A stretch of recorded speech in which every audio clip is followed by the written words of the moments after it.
அறிவியலுக்கு பகவான் ஓஷோ சொல்வார், அறிவியலுக்கு ஒரு எல்லை உண்டுன்னு. ஆனால் அறிவியலுக்கு ஒரு எல்லை உண்டு என்பதை பகவான் ஓஷோ சொல்வதற்கு முன்பே ஜோதிடம் சொல்லிவிட்டது. இல்லை என்ன, நாங்கள் ஒரு ஜாதகத்தை எடுத்து கடந்த காலத்தில் 10 விஷயம் கேட்குறோம். இப்போ உங்களுக்கு கூட நான் ஜாதகம் பார்த்துருக்கேன். உங்களுடைய கடந்த காலத்தில் நான் 5 விஷயம் சரியாக சொல்லணும்னா இல்லையா, நீங்களே ஆச்சரியப்பட்டீங்க. அப்போ இதே மாதிரி தான் 5 விஷயம் நாங்கள் சரியாக சொல்கிறோம், அடுத்த 5 விஷயம் எதிர்காலத்தில் நடக்குது. அப்போ அதுக்கு ஒரு சயின்ஸ் இருக்குது இல்லை, அந்த சயின்ஸு இன்னும் சயின்ஸ் அறியவில்லை. அதனால தான் 3 விதமான சயின்ஸ் இருக்குது. ஒன்று அறிந்தவை, இன்னொன்று அறிந்து கொண்டிருப்பவை, இன்னொன்று என்றைக்குமே அறியாதவை. அதுதான் ஜாஸ்தி. இந்த சயின்ஸுக்கான வளர்ச்சியே கடந்த 500 ஆண்டுகள் தான். டெலஸ்கோப்பை கண்டுபிடிச்ச அப்புறம் தான் இவ்வளோ வளர்ச்சி.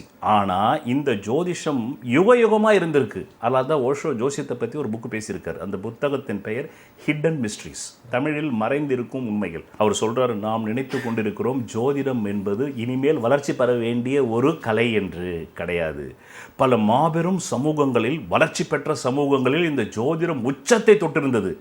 ஆனால் போர்களின் வாயிலாகவும் டைனோசர்கள் எப்படி விண்கற்கள் பூமியின் மீது மோதியதாலும் அவையெல்லாம் அழிந்து போனது. ஆனால் இன்று இருக்கும் இந்த ஜோதிடம் எச்ச சொச்சம். அதனால தான் என்னுடைய பதிவு கீழே கூட சார் நீங்கள் ஜோசியத்தை பற்றி ரொம்ப கம்மியாக பேசுகிறீங்க, 10% பேசுகிறீங்க, மற்ற உலக விஷயங்கள் 100% பேசுகிறேன்னா நான் 90% ஜோசியம் தான் பேசுகிறேன்.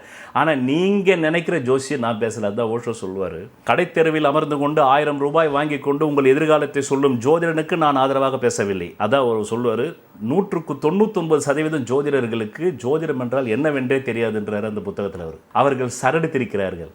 They are just bluffing என்றார். bluffingனா சரடு திரிக்கிறது, கயிறு திரிக்கிறது. They are just bluffing. 99% of astrologers are just bluffing. They don't know what is astrology. Only 1% of astrologers know what is astrology.